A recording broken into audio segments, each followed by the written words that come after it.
To a lot of people out there right now, it seems like the world is on fire at the worst, and at the best, things are really uncertain. So today we invited Chris Karram to talk with us on the Toronto Real Estate Podcast. Chris is a managing partner and chief strategist for SafeBridge Financial, and he also is a managing partner on the private wealth side of SafeBridge.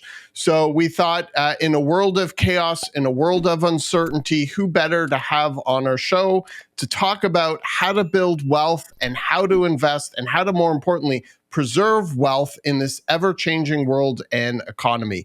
My name is Ralph Fox, and I am the broker of record and co-founder of Fox Marin. We have the fabulous Kori Marin, my partner in crime at Fox Marin, joining us for this wonderfully exciting conversation. And then the man himself, none other than Chris Karram. Chris, so great to have you here. Thanks for having me, guys. And I think you're bang on. We are living in a world of uncertainty. And there is, whether you call it chaos or something else, we are certainly living in a world of uncertainty. And, Canadians, frankly, everybody globally, but certainly Canadians are looking for different ways of creating certainty. So I think you couldn't have said it better, Ralph, with all the effort that went into that. Thank you so much, Chris. And Kori, great to have you here today as well. Well, I'm really thrilled to be having this conversation. And by way of background, I just love how Chris and I have connected over the years because Chris's wife used to work with me back in the day, long before I was in real estate. Now she's a mortgage broker, I believe. Right, Chris? She is, yeah. And she's primarily now helping us on the marketing side of our both companies. So she's taking more of she's jumping into the leadership there where we are definitely in need of. So she's been able to help us there, which has been amazing. Well, she's amazing. She's one of the smartest, most ambitious, energetic, positive people I have ever met. And we worked together in our former life.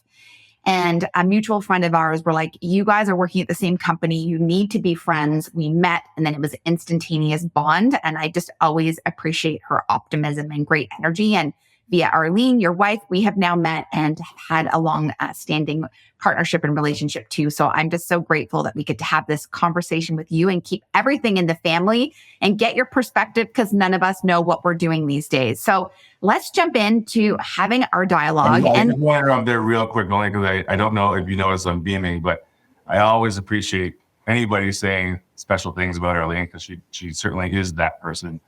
But also, I've said it, and now I get to say it on a camera. I'm convinced that half the friends that I have and half the people I know in the professional world are only friends of mine because they just want to get closer to Arlene. So I think you couldn't be more bang on. She's a special, special woman, and I'm fortunate to call her my wife as well. So I'm real lucky. Interesting you say that, Chris, because I'd say probably for me, I'd say 75%. So I don't know if that's an indictment on Kori or an indictment on myself. A little more I was doing the math as you said that, and I was going through everything, and I'm like, it's probably closer to 75 for me. Yeah, fair enough. We can hang out and talk our fears away and our challenges away. Being smaller than our lives. Okay, well, let's jump into all the juicy stuff. So first of all, Chris, tell us a little bit more about what you do exactly. Like when people say they work in this world, it's one of those things where I kind of tune out. I don't really get it. So explain what wealth advisory actually is for our audience today and explain what SafeBridge Financial is all about. Great question. I think what's interesting is that a lot of people today are looking for someone who has all the answers. And I've said this before and I'll say it now. There is no one person that has all the answers.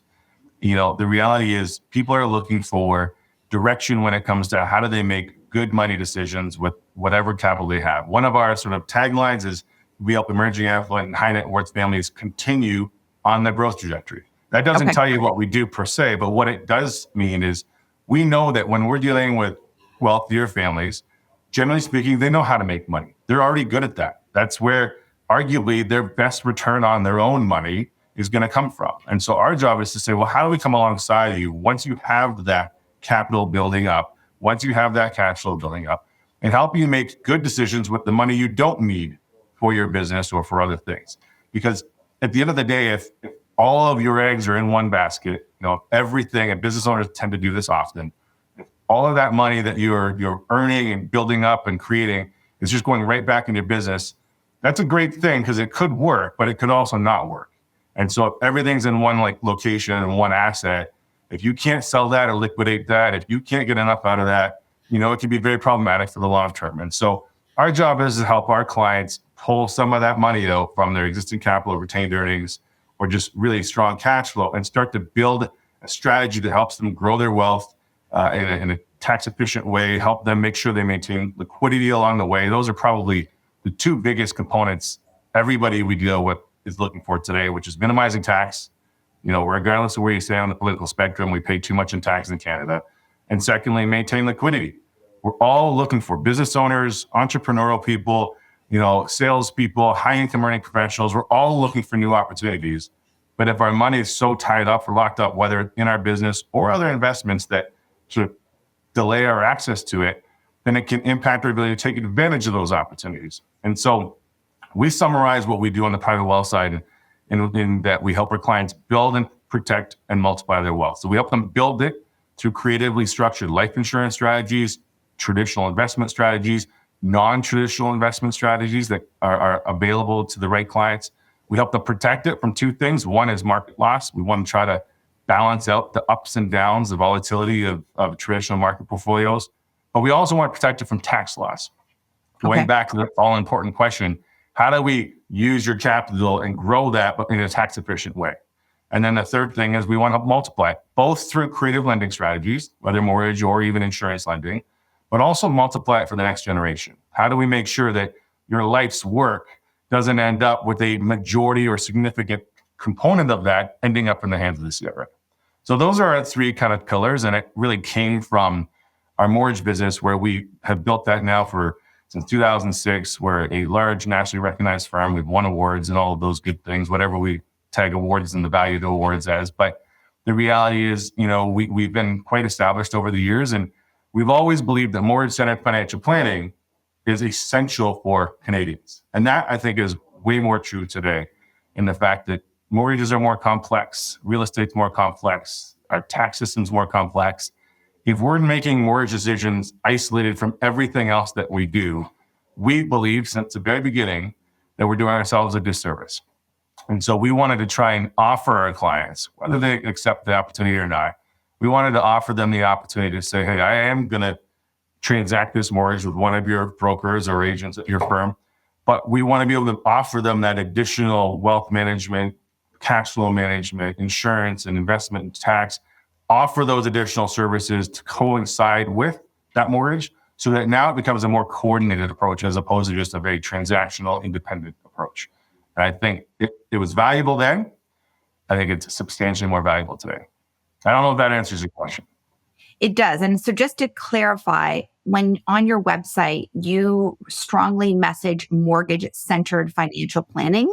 And so just to make sure I understand, when you say that, that's the additional branches off of that. So that would include your life insurance planning or your private wealth planning or your tax planning, I'm assuming, just to make sure I understand the definition.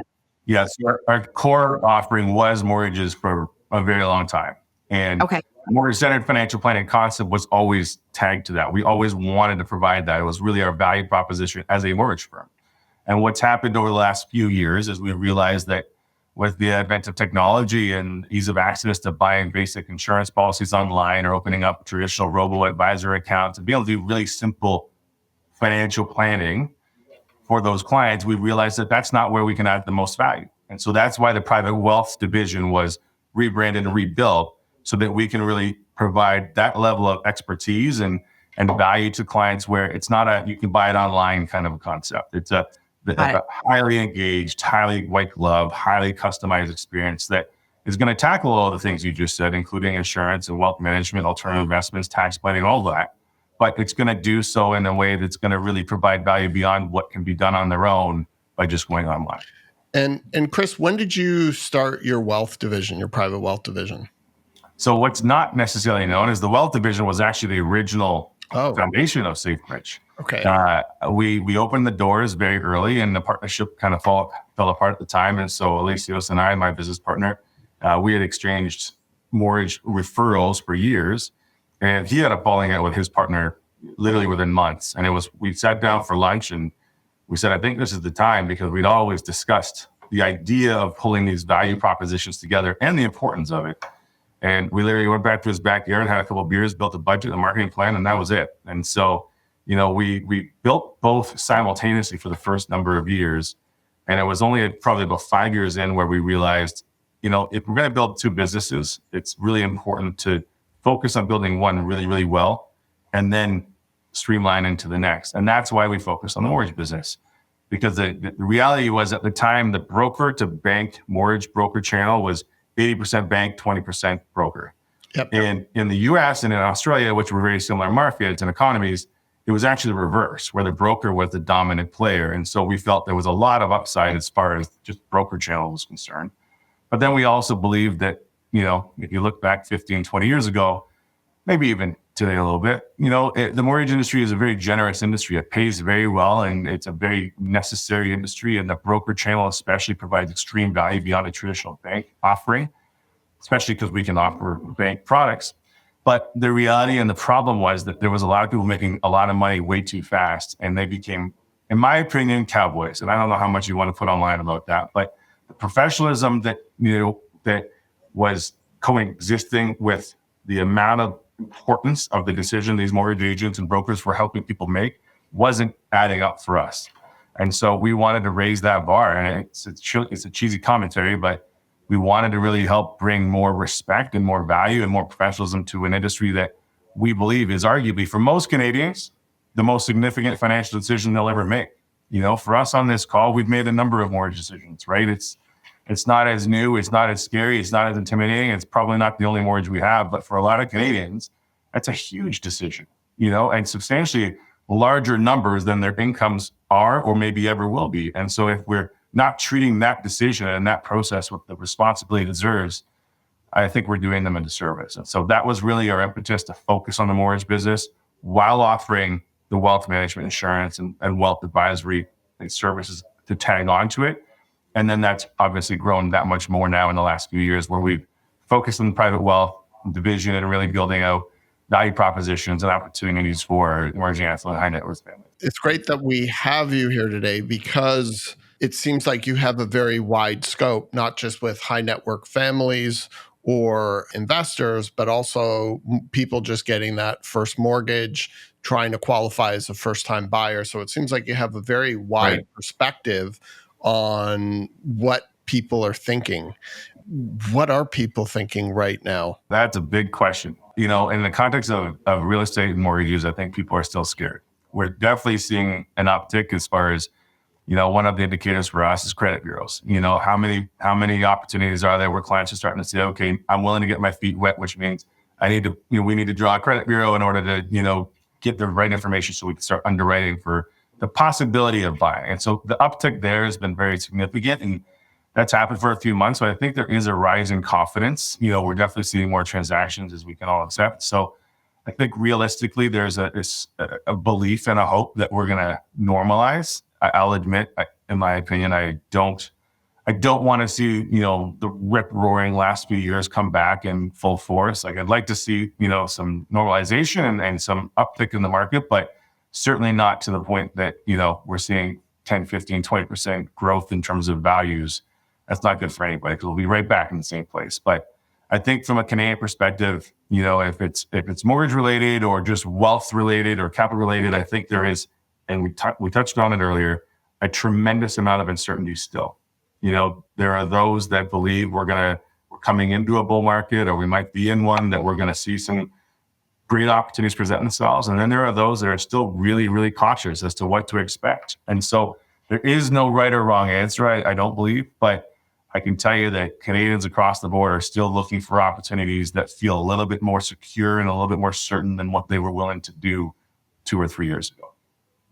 So just a quick question about credit bureaus. Who's the demographic right now? Is it the first-time home buyers that's pulling their credit bureaus, or is it somebody looking to climb the property ladder that is pulling their credit bureaus? Like, who's the profile? What's the age category? And kind of describe who that person might be. Yeah, it's a great question. What we're seeing as far as the uptick, specifically in credit bureaus, but just in the market in general, it really is a cross section. You're seeing first-time home buyers who are looking at this opportunity as maybe a chance to get back in the market, often with some help from outside influence. I think that's been pretty consistent across the board. But, if you happen to have those parents with a little bit of extra cash in their jeans and, they've been around long enough, there's a high probability they're looking at it and saying, hey, this is probably a good time to get our feet wet, even if it's just, jumping in and subtly. And so I think we are seeing a lot of those first-time home buyers looking at what's available to them and trying to buy on the dip, for lack of a better term. I also think there's a lot of people, who have said, hey, this is a great opportunity to upgrade. I might take a little bit of a loss on my house or less than I was hoping for, but that's going to allow me to, double or triple that value on the next buy. There's a great book out there that years ago said, it's never about the sell, it's about the buy. And, I really see value. I truly believe that because anybody can sell when the market's high. Not everyone can find a good deal and a good opportunity. And I think there are some savvy first-time home buyers, parents encouraging their children. I think there's definitely those that are looking at opportunities to upgrade. And I think investors are starting to slowly come back. Not necessarily in GTA, because that market is definitely tough as far as a proper investment is concerned as a realtor or real estate investor. But they are looking, beyond Toronto and definitely jumping back in, feeling like there's more certainty coming down the road. And when you're dealing with somebody who's getting into the market for the first time, are you looking at their entire birth of their wealth at the get-go? So are you like, all right, I understand you want to buy your first home or your first condo. Now let's also start planning these other things simultaneously. Or are they always starting at the root with their first purchase and then looking at these other subdivisions later on? How does SafeBridge approach that type of person or persona? That's a great question. I'll answer in two ways. The first is that, what we believe is the right way doesn't necessarily mean that everybody takes advantage of that. That being said, the reason we believe it is this, is traditional financial planning would suggest that in this really simple pyramid that's existed for decades in the financial planning world, you start with all the things you can control and you take advantage of the little things like your retirement planning, your RSPs and your insurance, and really kind of start to build from there. And once you build up wealth, then you start to look at, how do you use that to buy real estate? Okay. But what we learned 22 years ago when we opened the doors or whatever it is now, the reality is that's not how actual people operate. How often are we told how to operate by whether it's the government or whether it's certain people in the finance world or anywhere else, the experts, but the reality is just never actually that simple. We noticed that years ago. And so that's why we coined the phrase mortgage-centered financial planning. Because most people, especially first-time home buyers, start with their house. That is the priority. That's the number one goal. It's shifted a little lately, I think, in the last few years. But most people start with their house and then start to work around it. And so that's why instead of it being just a financial planning world that we lived in, we wanted to sort of accept people where they're at, frankly, and say, hey, if you're going to go down this path and make your mortgage your first big asset, first big decision, then we need to at least make sure we start to build around it so that you don't wake up one day and all you have is a mortgage and nothing else to show up for it. And so, that was true then, and that's true today for sure. And we still believe it's where most people are headed and what most people are doing, especially the first-time home buyer market. That makes so much sense. And then, so from there, if we had to do a new pyramid from your perspective, let's say the home now is the first layer, where do the subdivisions go from there, and which priority is next on the pyramid layer? Great question. I wasn't expecting you to ask me to build a new financial planning pyramid, but I like it.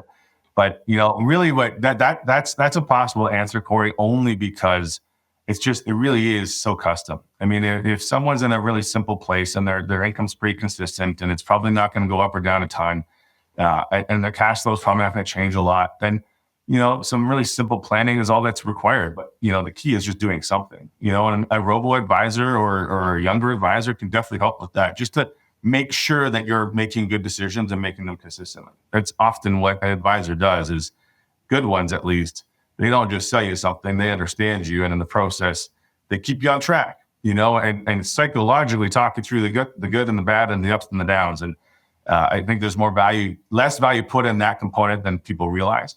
But for really simple planning, certainly just looking at, taking advantage of your traditional wealth management strategies or opportunities makes sense. Most people understand RSPs to this day. The TFSA was introduced in 2009 and is still not fully taken advantage of or understood, which is crazy because I will say, again, bringing up the government, but like they have not given us any tax planning tools at all. They've done the opposite in the last number of years. The TFSA is the greatest tool that has been given to Canadians in decades. And arguably, depending on your income, is a far greater tool or product than even an RSP because of the tax savings as you grow your wealth, but also as you access it. And so, taking advantage of the sort of basic tools that exist is a great starting point for sure. Depending on your pension, and if you do have a pension, and all of these different variables, including whether you're going to get, any form of inheritance. It's impossible to say what is the definitive next step. But I think if there is a next step as opposed to a next investment, it's definitely going to be taking a look at your budget and your cash flow and working around finding ways to at least start doing something with something, Yes. and if you can start doing something, it creates the right habits. And just like a mortgage payment feels big for the first 3 months, by the fourth, you almost don't notice it. It's the same thing with, investing money, saving money, or whatever terminology you want to use. And so that younger client absolutely needs to just start. More than anything, if they start, they'll realize that one day they wake up and they're going to get in a much better position than if they got paralyzed by overanalysis, which happens all the time, and don't do anything. So just starting is probably, if there was a piece to that, the financial planning period, there would be the house, and then just a start button on top. And if the rest, we got to figure out based on their situation. And one more question related to this, because I'm sure Ralph wants to jump in on something. It must drive you insane that people are coming to meet with you and your team, and they literally know nothing, because we learn nothing about financial planning where we're in high school or university, for example. I mean, I certainly did not know. Like, I was literally that university student that got sucked into getting sold the Visa card, standing, in the student. Don't get me started on that. Yeah. And they give you the card and you don't know anything about it, and you're paying like 18% interest or whatever it is, and you miss a payment and whatever, all of that. I knew nothing about financial planning.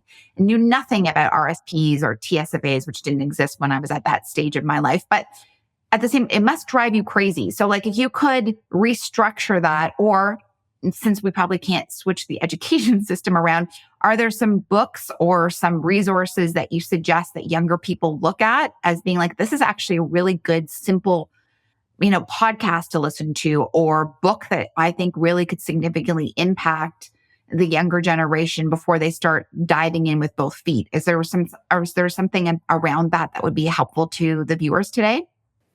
Yeah, I think there's definitely a number of books, but I want to make one comment first. I think it should be illegal for credit card companies to allow university students to get credit cards.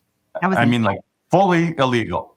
They don't know what they're doing. They're at the peak of spending and the peak of partying, and so be it, have fun.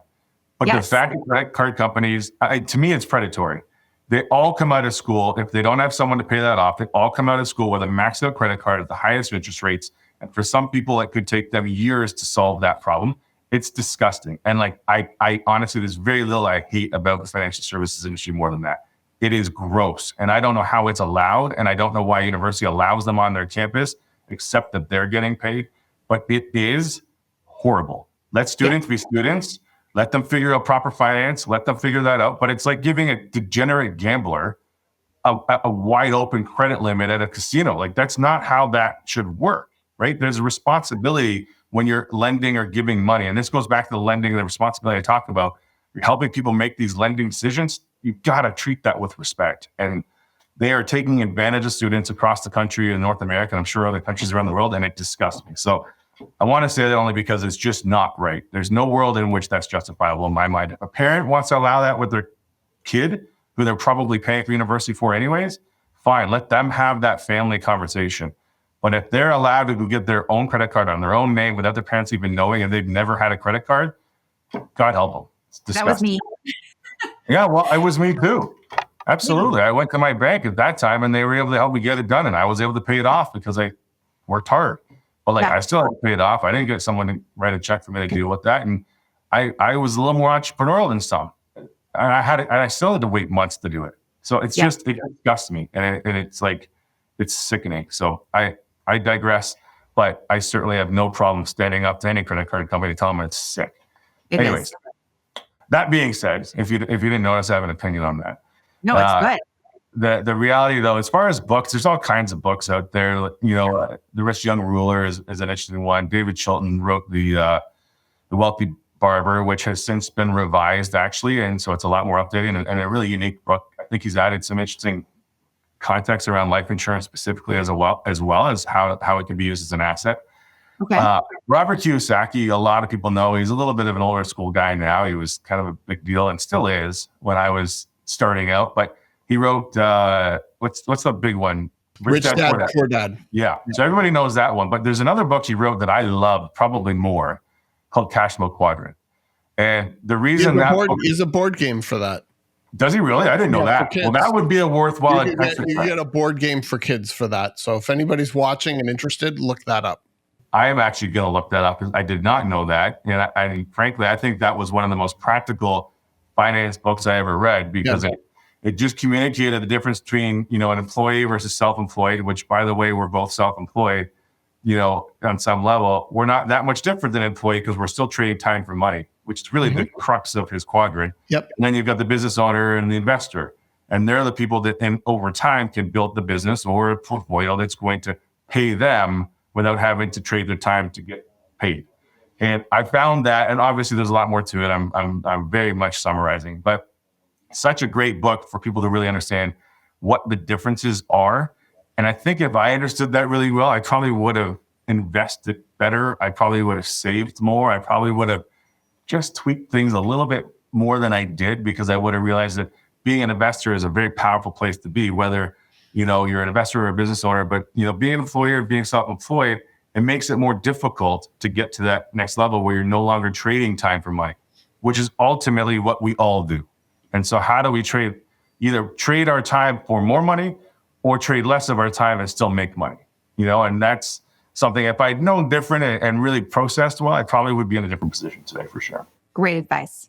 Yeah, I still blame the education system because Absolutely. I think it creates that employee mentality as you're going through school in the way they teach you, in the curriculum, in the way they communicate with you, in the way they actually just want you to think in a linear fashion as opposed to seeing the world in a much bigger scope. And I think all of this, going back to some of the earlier conversation, is a direct result of the failure of the education system. And I think they've got their priorities messed up. If you have people graduating from the system and they don't understand such basic principles, you kind of start to worry if maybe there's a bit of a conspiracy theory in there because they want you to think in a certain way versus another type of way, which I think is rather unfortunate. Can I give you a great example of that? Yeah. I was at high school, and I loved the business classes. Mm-hmm. And we I don't know if you guys did this, but we're tasked to build a business and run it and operate it, do all the accounting and all of those things. So I loved that. And in my particular case, we had a family member who owned a product that we were able to sell to high school students, which we did. And because it was a family member, I got it for free. That's just good business, right? Now, granted, it's for a high school project and all of that. Needless to say, we sell out. We put all the books together. My father is a chartered accountant, so our accounting was done very, very well. But, he was able to help us, make sure we were doing it properly. But by the time we submitted it, she gave us a 60 because she felt that it wasn't fair that we got the product for free. And we actually pushed back for obvious reasons because all the accounting was done well. All the marketing of the business plan, everything we were asked to do was done exceptionally well. But because we got the product for free, she told us it wasn't real life. But here's the best part of the story. The best part is that she became a teacher because she ran 3 businesses and all of them failed. Mm-hmm. So she felt she'd be a better teacher than a business owner. Mm-hmm. And I'm not saying that because that was the story behind the story. I'm saying that was her story to me directly. Yeah. And we're living in this world where it's okay to learn from people who have failed. And sometimes learning from people who have failed is actually a great opportunity, but most often than not, if they haven't learned how to turn that failure into success, then we're probably not, ready to start listening to them either, And in this particular case, if that's who the business and accounting teacher is for a high school, probably not the best person to be teaching the next generation to build a business, to run a business, to think about what those things look like. Because apparently, even when you do it well, in theory, it's still a fail according to them. So I don't know. I mean, we share the same frustrations. I'll say that. Just a quick anecdotal story for myself in business in high school in a business class. I came late to class, and in front of the whole class, the teacher tried to abscond me for showing up late. And she said, well, if you were an employee showing up to work late, what would your boss say? And I said, well, maybe you should be asking me if I was a boss, how would I feel if my employee came late? And the whole class, like there was just this silence across the whole class. And she was just like, and that's how I think of the experience as a student in the school system. And I think it's unfortunate. And it doesn't have to even go to the part teaching somebody how to run a business, but maybe just teaching somebody what interest means, teaching somebody about a credit rating and how that can build or destroy your life at a very early age, going back to what you were saying, Chris. And like, to my mind, this whole credit card thing with kids on campus, I mean, if you can fight and die for your country, if you have the right to vote, you should have the right to get a credit card, should you qualify for it. But I do believe that they should actually be focused on basic literacy when it comes to surviving in the real world. Absolutely. And I think it's a real failure and indictment on the system. And I think that's why we have as many people falling behind as we do, because they don't even know what they don't know, because they're kids and they're being thrust into the world. And there are all kinds of traps out there, like credit cards and lines of credit and all kinds of trouble you can get yourself into that becomes very difficult to work your way back out, including student debt.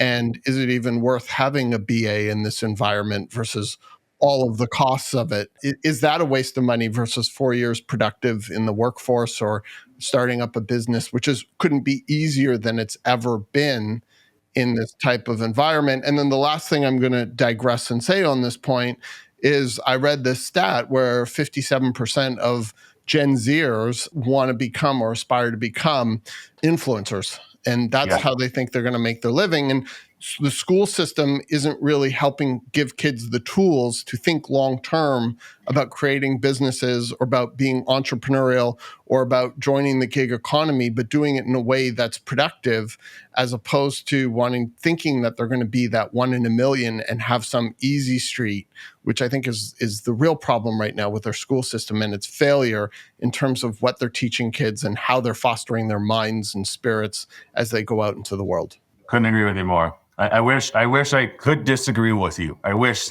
you weren't entirely accurate there, but the reality is students are being taught by people that aren't entrepreneurial or business owners, and as a result, the mindset, I mean, we've all done different work, I'm sure, over the years on, professional development and the ability to develop our minds and really expand them and really, take advantage of this gift that our brain is.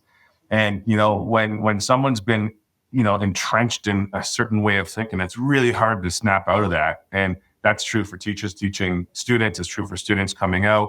It's all of those little things. If they're not exposed to people in their life outside of academia who are in fact business owners, entrepreneurs, who have seen rise and fall, who they've seen take risk, who they've seen fail, who they've seen get back up, if they're not exposed to that on their own, very few come out and say, well, I want to try that. It's the kids that at least had some form of exposure more often than not, or meet that one person who has, and they become partners, or they start dating, or they start, coming up with these great ideas, and one person kind of leads the other into what could be. But, the reality is, if we're not exposed to that, we're not coming out of school. We're in this little box. We're coming out of school thinking that the best thing we can do, like Rich Dad Poor Dad said, is just go find a job and hope that it's a decent one. And maybe climb our way up that ladder over time. And so, of course, there are anomalies to that. We're not going to suggest that that's true for everybody. But I will say for sure that entrepreneurship, building businesses, taking risk, taking good risk, managing money, understanding tax and interest rates and credit scores and everything else, that is not taught, which means that basic financial awareness does not exist for the average student coming out of school, going to university. So when someone gives them a free credit card with really no approval necessary, it becomes really easy for the credit card to go up and the income to not do anything. And now they're looking at this massively growing interest rate charge that is disgusting. So it is a disappointment, but I do think that that's shifting a bit. You mentioned influencers. I think certain influencers online are, Jordan Peterson's creating a university of some sort. I don't know the full details, but enough where he's saying, hey, we want to teach people things that the traditional academia is not, and we're bringing in experts to do it. You've seen the master classes that obviously have kind of blown up. And so there is a world, I think, in which people are saying if we're not going to get it from traditional academia, we got to go find it somewhere else. And I think there are people stepping up to provide it. And there are a lot of people buying into the idea that there's probably more out there than what I learned in high school or university. I totally agree with all of that.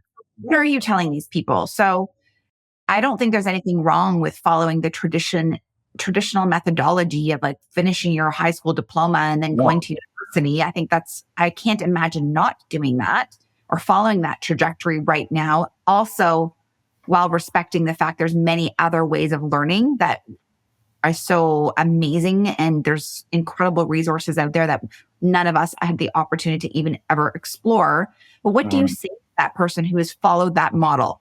They've finished their high school, they've learned really nothing about finance, they finished their 4-year undergrad, perhaps they've done a master's, they're out there working, they have a job in the finance sector, they're an entry-level job on Bay Street, and now they've got a decent income. They've been working for a couple of years. Maybe they have a bit of student debt. And then now what? What do you say to this person? What is the first step for this young human to take in terms of their financial planning?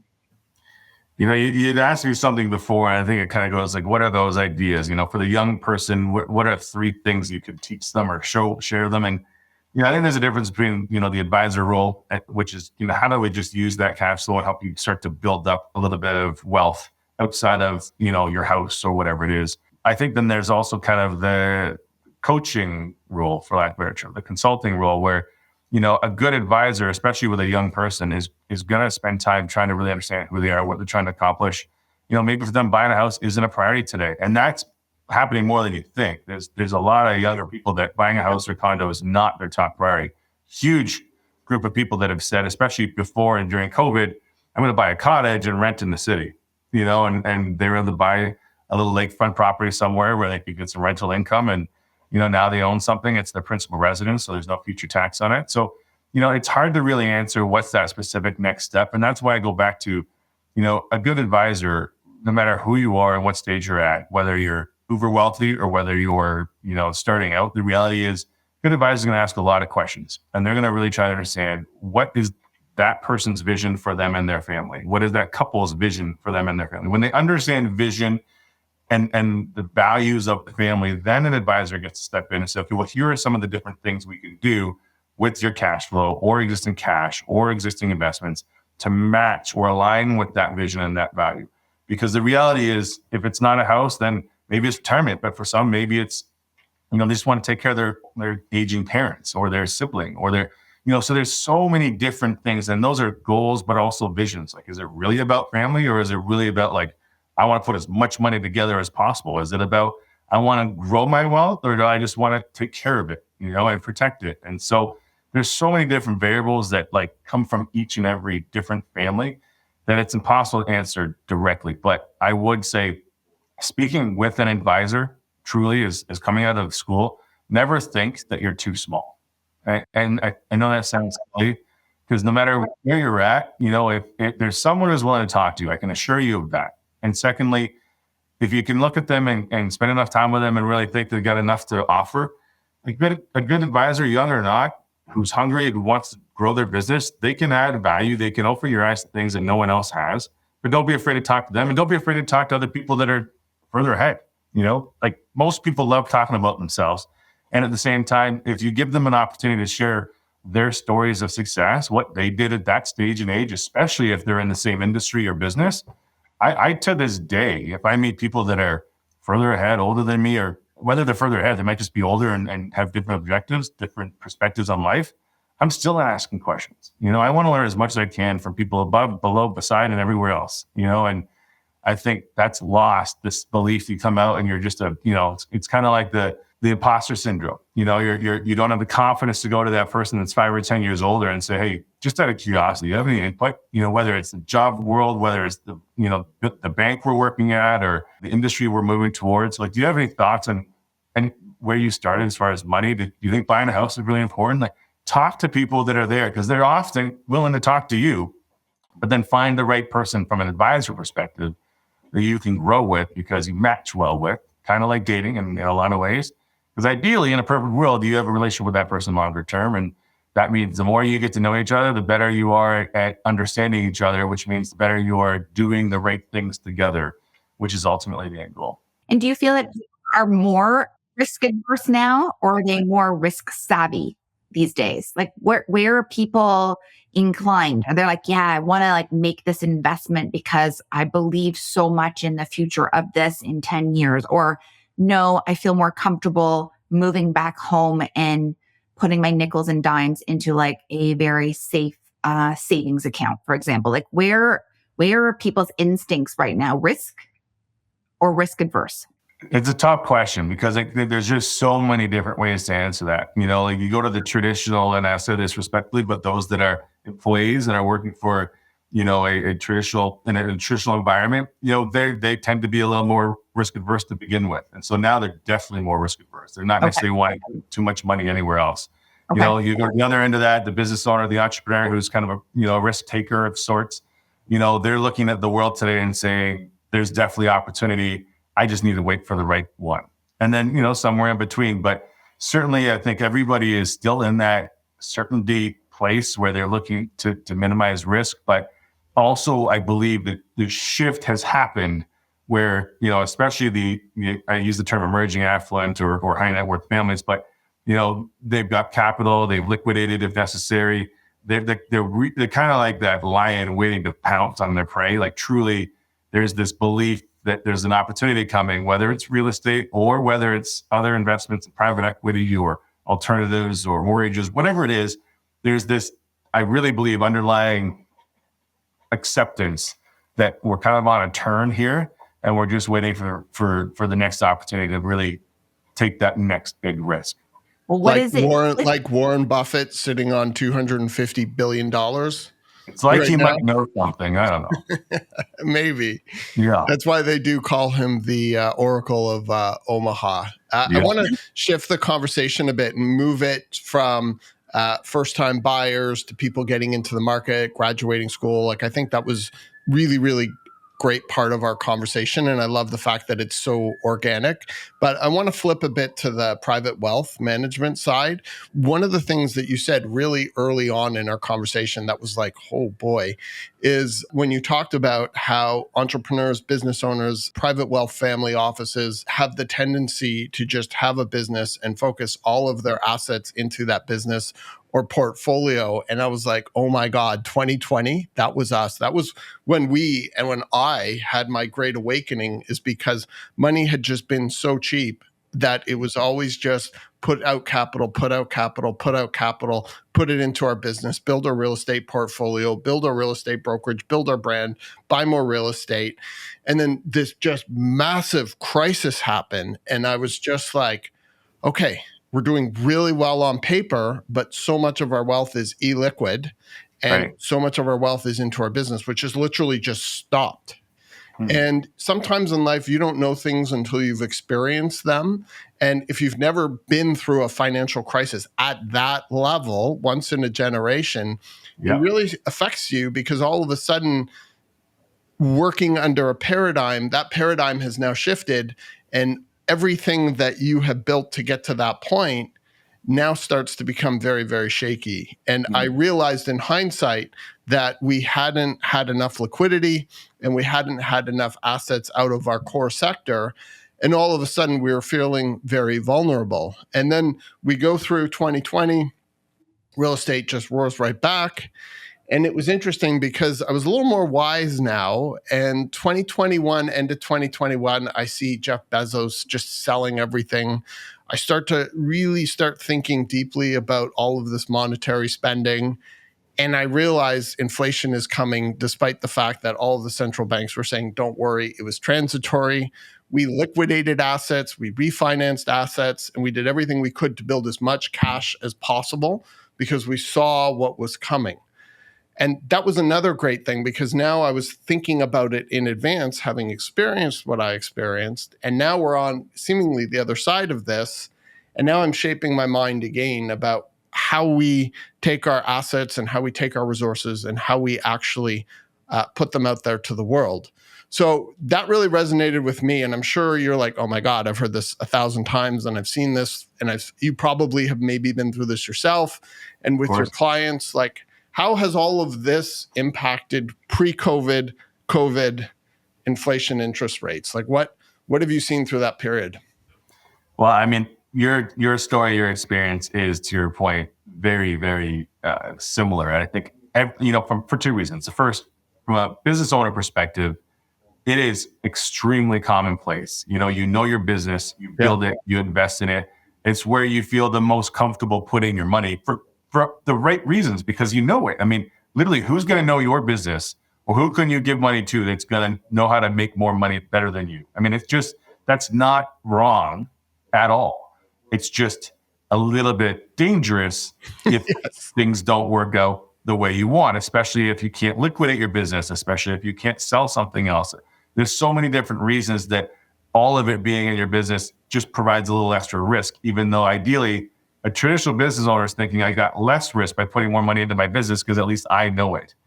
The reality is they're creating risk for themselves because they may not be able to liquidate. They may be able to not, if the market changes and things of that nature. The second thing I want to say is, for real estate investors, your story is at the precipice of consistency. And unfortunately, the reality that all of us have faced, I felt the same pressure between Arlene and I and some of our investments. The reality is not just COVID and the fear of that. For us at SafeBridge, both our mortgage business and our private wealth business, when COVID hit in March, we had no idea. No one had any idea. And, there was this burden, going to sleep at night, sweating through my pillow and waking up and thinking, like, it's one thing to think about me, but then we've got 70 families between our mortgage agents and advisors that we are responsible for. I don't know what to tell them. We don't know how to respond to this. And there was all of that emotional and mental pressure. And then all of a sudden, to your point, the market starts roaring, and we have knockout years. Our people have knockout years 6 months earlier. No thought of that was possible. And then, of course, we come out of that a bit. We think we're going to be okay. And then interest rates just go boombastic, and it's like, what is happening in our world? And again, bad management by our government, as far as I'm concerned, not just the overspending, but just the managing of interest rates. It doesn't mean we shouldn't have raised them, but certainly we could have done it more effectively, started earlier, done it different ways. But that was punishing to anybody who owns real estate or invests in it, builds it, develops it, and very punishing to realtors. And so to all of our realtor friends that may hear this, and to you guys especially, my level of respect for anybody who's come through that and now is starting to take advantage of this, more normalized market and is able to actually keep crushing. My respect for those people goes through the roof, because you literally sat on months, if not a year or two, of just virtually a standstill. And if you were able to survive that and get back into your profession and start crushing and doing all the little things through the downtime that allowed you to stay relevant to your clients and to your market, and now you're back, I have so much respect. I can't even explain it, because there was no one out there looking for you and looking out for you. There was no one writing you checks. There was no bailout money. It just, you sold it, you didn't. And for you to be in that place where you're coming out, I think is amazing. So I only say that because I think it's important that any professional realtor is out there, again, another profession where there's a difference between a professional realtor and a realtor. Those that are succeeding at the highest level at this stage in the game should definitely feel very proud of what they've accomplished over the last couple of years, because it's been a nightmare, maybe more for you than arguably any other profession, certainly any other financial profession, if you ask me. But that's my personal opinion. So as far as what you're saying, Ralph, I mean, it is a conversation we have all the time with business owners, especially. And part of it is just helping them to understand the significance of, you've got capital. How do we, and that's where the minimize tax and maximize liquidity conversation comes from. Because we don't necessarily want to put all your money into something that's going to lock it up, because you're a business owner, you'll need that access at some point, likely. But we do need to do something with it while it sits idle. And also just to build up a couple different asset classes that you can rely on. And so it's really a conversation of helping them understand different value propositions out there that are going to give them some consistency and certainty with their capital, but make sure that in the process it's not locked up, so they're still not pot committed, for lack of a better term. There's a bit of liquidity. If that really great, I don't want to be the guy to tell you, hey, don't go buy that property you just came across. When you look at it and say, this is literally the best buy that I've ever seen. And the advisor's job is not to sit there and say, don't do that, don't do it. That's not our job. Our job is to talk you through it, make you decide if this is truly what you want to do. And if so, then help make sure you can liquidate, help make sure that you have access to your funds. And arguably within our firm, also help potentially leverage that if necessary.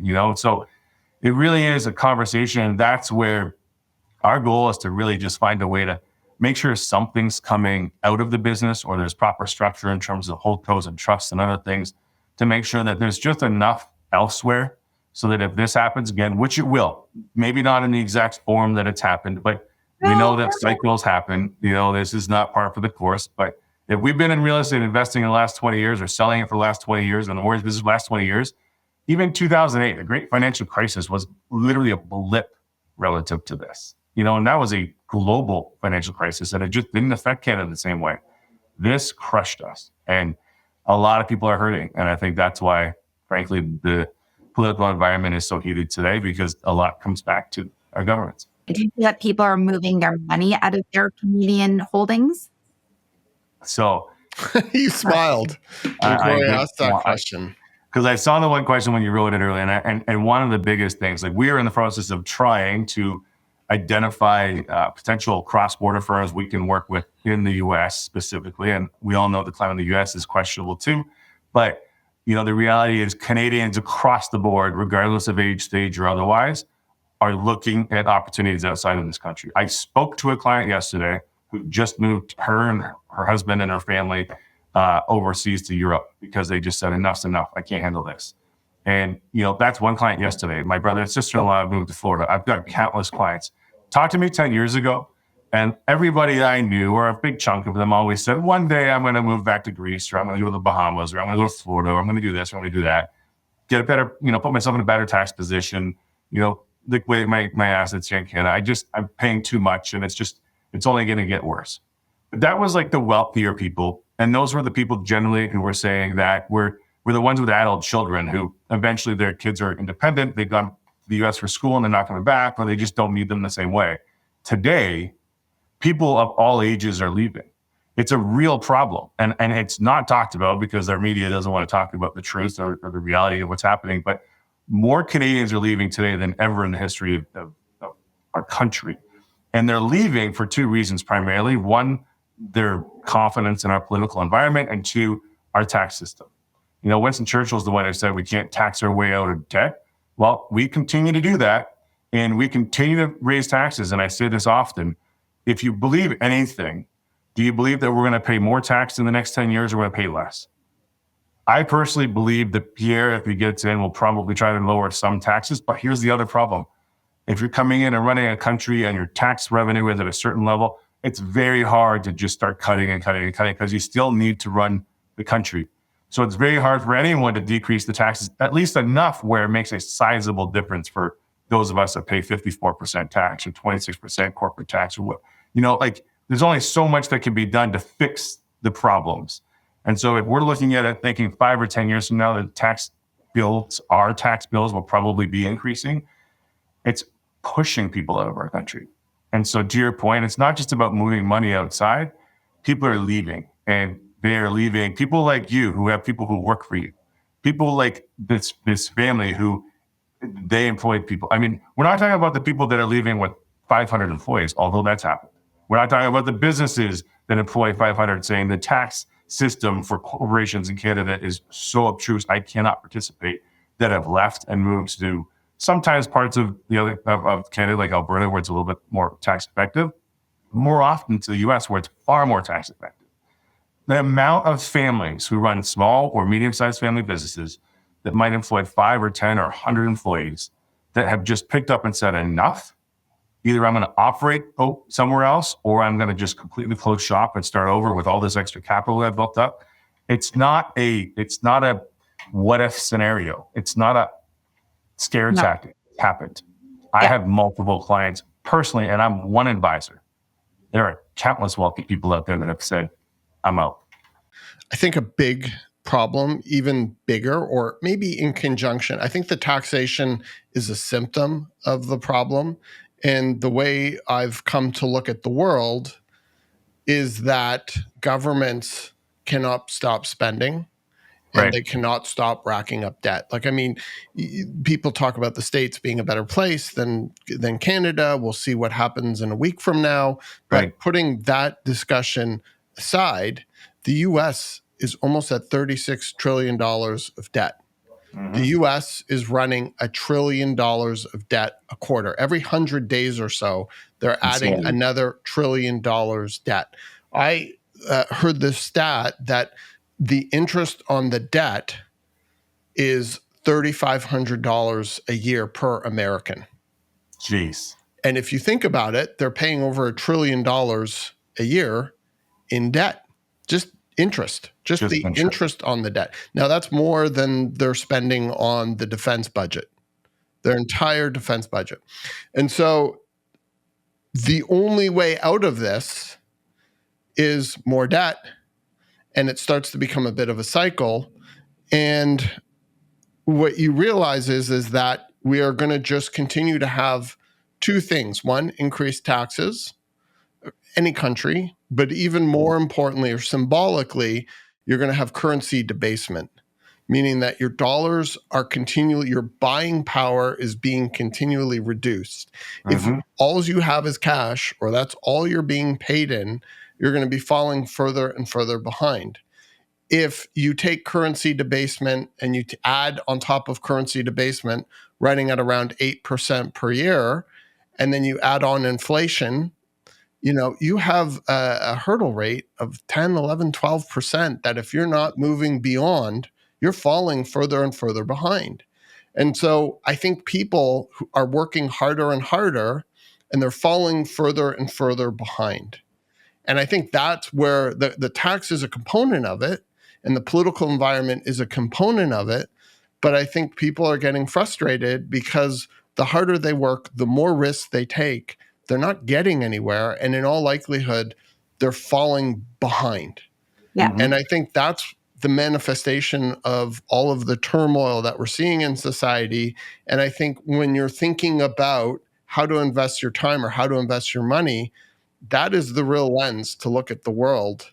And do you see it that way? And are these in line with conversations that you're having with your clients? And if so, how are you navigating the world both personally and with your clients?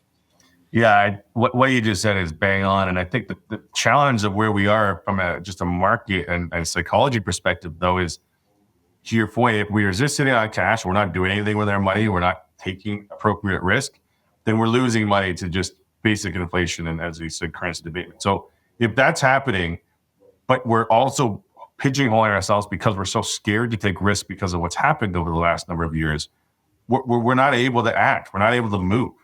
And so that's where, obviously having a good advisor helps to try to help you think through it properly and to really understand what you just described and understand that you've got to do something.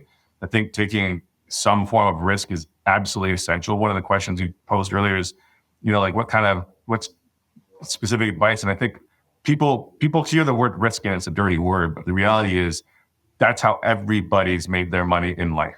There is a slow and steady concept, but the problem with the slow and steady in today's environment, like the really basic, I knew someone who was significantly older than me, but all he did is invest in GICs, and that's all he lived off the rest of his life. And that's okay. So it worked at the time. We don't live in that same world today. You can't just sit back and take GIC income, which is 100% taxable and is lower or close to inflation, and think you're going to be okay in 20 years. It doesn't work. So you need to take proper risks. That's not to say blow your brains out. That's not to say, put yourself in a position where bankruptcy is your only option. But there are options out there to take advantage of that are going to give you a better return on your money than a traditional investment portfolio, though we work with those as well because it has a place. But there has to be a different way of thinking. And that is exactly what we've seen over the last number of years. And that's why we built SafeBridge Private Wealth the way we have. I am convinced at my core that the emerging affluent and high net worth families of today are very different than they were 20 years ago. 20 years ago, and probably our parents, if they had a financial question, they called the the bank was the first phone call they made. And it was probably a different person every time they called. But they called them and said, help me with this. What about this? I need insurance. What about a mortgage? I need to open an investment account. What should I do? Everything. It doesn't matter what it was. They put all their valuables in a safety deposit box at the bank. Like this was a different generation. Today's generation, our generation is saying, wait a minute, I've got access to all kinds of information online. And now I'm starting to hear from different influencers, some of which are the very wealthy influencers that are using this as their platform, but also are sharing some of their practical business ideas or investment opportunities or wealth management strategies or insurance strategies. And they're starting to open their minds. We talked about exposure earlier. They're starting to expose themselves to different ways of thinking about money. And that is a consistent, significant trend I'm seeing with that emerging affluent high net worth market, where we're realizing, the traditional RSP really, it's good, has a place potentially, but there's a lot of reasons against it too. So how do I then say, if I'm not going to max it out, or in some cases, maybe I already have, now what? There are other options out there, but now you're getting outside of the traditional mutual fund investment, stock and bond portfolio, and we got to expose ourselves to maybe the alternative investments, maybe limited partnerships, maybe some private equity positions, but you don't get access to those unless you know the right people. And you certainly don't want to just trust everybody who says I can help you there, because again, a little bit of a more unregulated environment, a little bit of a newer world as far as the alternative space is concerned. So as a result, there's lots of cowboys, there's lots of people that are know how to make money really, really well without necessarily being concerned with the end result for the people who have invested. And so it's a trickier environment to, walk through today. But when you're associated with a strong advisor team, which we believe is no longer just one person, we believe we're really committed to building what we call it an ecosystem or a community where we surround ourselves with expert professionals in the financial services space, the lawyers, the accountants, bookkeeping to some extent, those that can help with leverage, those that can help with the private equity space, those that could offer advice in structuring trusts and so on. We've always done that, but now we're pulling it together in a way that says clients today want someone to sit beside them as their trusted advisor. They want that consigliere almost who they can call and say, what do you think? But they don't want that guy who they call and says, well, I'll do that for you. Because the reality is that no one person can do all of those things. Mm-hmm. But one person can at least be sitting beside you, being your partner in crime, for lack of a better term, and then associate you or bring around the right people that are going to help take the expert level expertise that's required in their vertical to bring that to that client. And we're seeing that need, that dependency for independent thought becoming more and more valuable. And the key for any professional, in my opinion, is, just being really good at life insurance, just being really good at the, stock and bond world, just being really good at, mortgage lending or otherwise. That's great. But I think going forward, that's not enough. People want value beyond that specific thing that you do.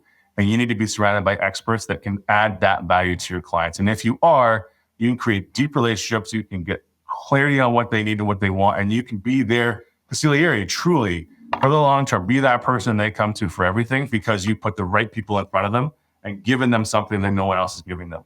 And for us, that's really our vision for what we're doing, but also where we're going, to really surround ourselves with experts that provide expert advice to our clients, allowing us to hopefully become that trusted advisor in their life. Awesome. Thank you for sharing that. That was a great answer. Okay, let's move into the fun and final portion of this conversation, your predictions. And I'll let Kori ask the questions.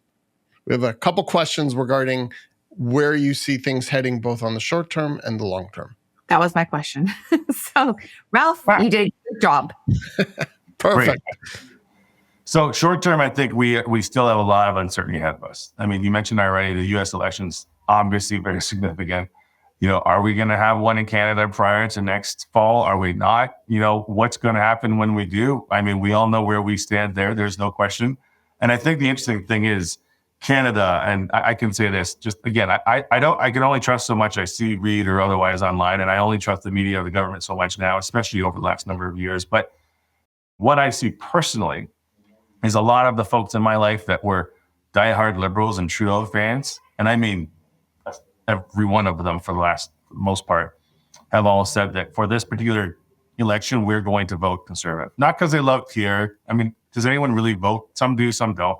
Some vote against the other party. Whatever it is, whatever the reason is, I think it's important that people vote. That's first and foremost. But secondly, I think there's a lot of people we talked about earlier who have felt the hit of the spending, which again, the result is the taxes, but the overspending on a lot of things that Canadians don't necessarily support, or in the very least, don't think is a priority relative to the rest of the pain that we're feeling as Canadians. So because of that, what's that? Like all the money going to the Ukraine? I would use that as an example. As a starter. Yeah, as a starter. Like there are so many different expenditures out there where, you wake up one day and you see another billion here, 16 billion there, 600 million. I'm like, and that goes back, I don't want to digress too far, but to academia, where, you got teachers who have never been business owners or successful business owners who are teaching business. That's a problem. Now you've got government officials who have never worked in the real world. And in most cases, again, it's not the true across the board, but for the most part, they've never run their own budget. Their family budget doesn't change because they get paid the same thing or a little bit more every single year. They live in a world that is not real. And when you use numbers like 100 million or $1 billion, that becomes like monopoly money.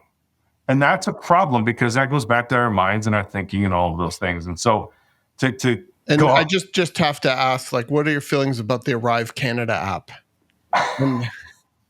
Or the Green Slush Fund? Best investment our government's ever made, clearly. Yes. Yeah. Best it's ever made. We have no corruption in our current government whatsoever. Well, I think when you take the idea or the attitude that the budget will just balance itself, and you have a finance minister who is a former journalist in terms of their credibility to end up in the position that they've ended up, I think the country ends up in the position that it is. And I think change is really needed. And it's one of the things I've always wanted to try my best to avoid in conversation online, because you never want to get into politics. But I'm actually at a point now where I believe that if there isn't change soon, there will be no economy and there will be no business, and the risk doesn't even matter. And so that's why I just said what I just said, because we really, really, really need change. But Ralph, to your point, and I think the most important part of whether you talk about politics or not is that you do so respectfully.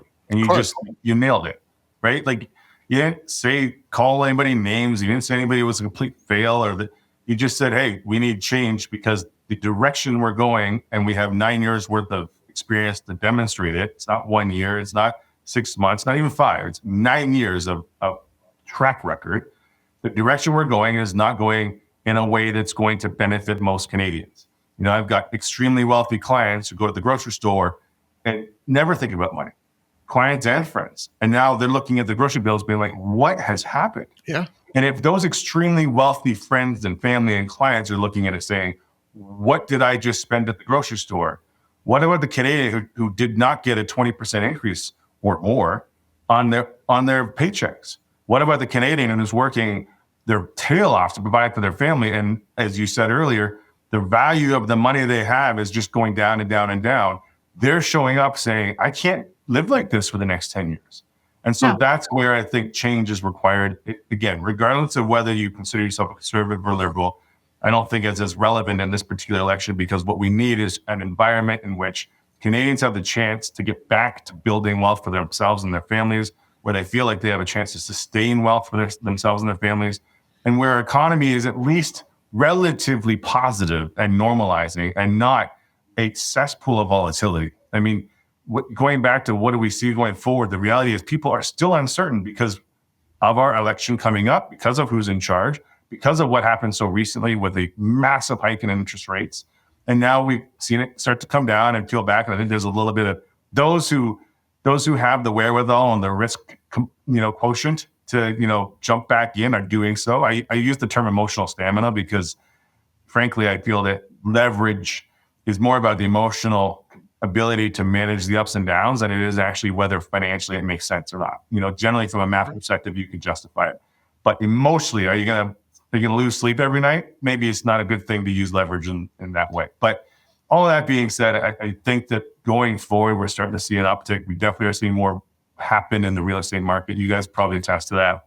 But I still think people are looking for certainty and looking for ways to maintain liquidity, because there is a belief that, the market's turning on all levels, and there's an opportunity coming for them. But they're no longer, and this is one of your questions, Kori, people are no longer afraid to invest outside of Canada, whether it means buying real estate or investing in businesses, which is happening more often than you would think. A friend of a friend or a family member is starting a business in Ecuador or in the Netherlands or whatever it is. People are actually taking advantage of those situations. A little trickier, a little more planning needed, but it's happening because people are saying, I don't know if this is the right place to have all my money. Just like real estate's not the right place or the only place I should have all my money.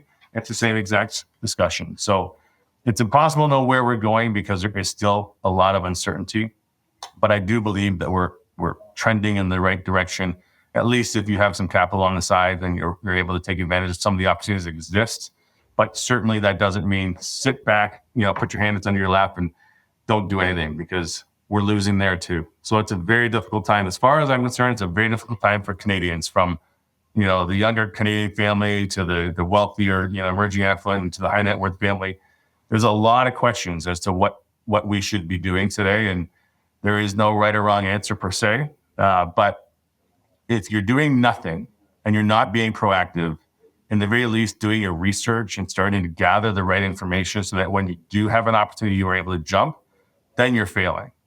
It's just like real estate agents or mortgage agents. We talk about all the time when the market's been at such a down curve. If you weren't doing something, whether it's talking to your clients, asking them how they are, sending them a hope you're doing well email, whatever, if you weren't doing those little things, when the market comes back, it's going to be very tough to just call them back and say, how can I help? But those agents, those mortgage agents, those people that said, I'm going to reach out to them, even though I have nothing to offer them, I'm just going to let them know I care and that I'm here. They're the ones that come out of this, and they are going to be getting all the phone calls. And I think for Canadians, from a financial perspective, it's the same idea. If you're too afraid to do something, do the work, do the research, talk to the right people, get out there and start having those discussions, because opportunities do exist. And if you're sitting back and you're not doing anything and you're not spending any time investing in what those could look like, when they come, you'll find out about it or realize they're an opportunity way too late. And now you're back in the same place. Awesome. I think that's a great point to end. I think this conversation could probably go on for hours. Yeah, I feel like we're just getting started here. Exactly.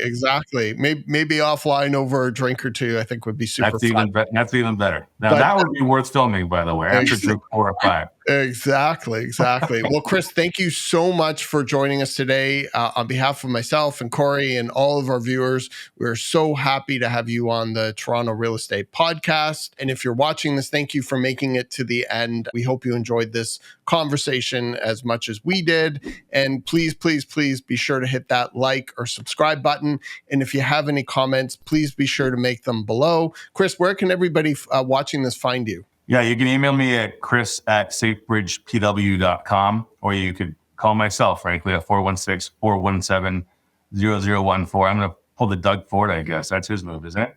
But, I just want to say thank you to you guys. Obviously, I appreciate the opportunity to chat with people that I consider old friends at this stage. But also, I want to say to your listeners, Kori and Ralph have a great business. They are two of the best, as far as I'm concerned, realtors in Toronto. And I can say that because we deal with thousands of them, literally, as a firm across the country, frankly. And these two, not everybody does what you guys do by providing this relevant content and by, really doing the things that others aren't willing to do. And that translates into how you work with a client and what you can do for them and your knowledge in terms of what is a good buy versus not a good buy. So if you're listening, you're listening for a reason, but I can assure you, you're listening to the right people. That much I can tell you for sure. That's awesome. So nice. Thank you, Chris. And we'll link up all your contact information in the show notes below, so it's easy for people to find you. So Awesome. Thank you, everybody. It was such a great conversation, and I agree we'll catch up over drinks and we'll finish off the dialogue then. With Arlene. We need the comment. Yes, the missing link. Exactly. Okay. Thank you, guys. Okay. Appreciate your time. See you, Chris.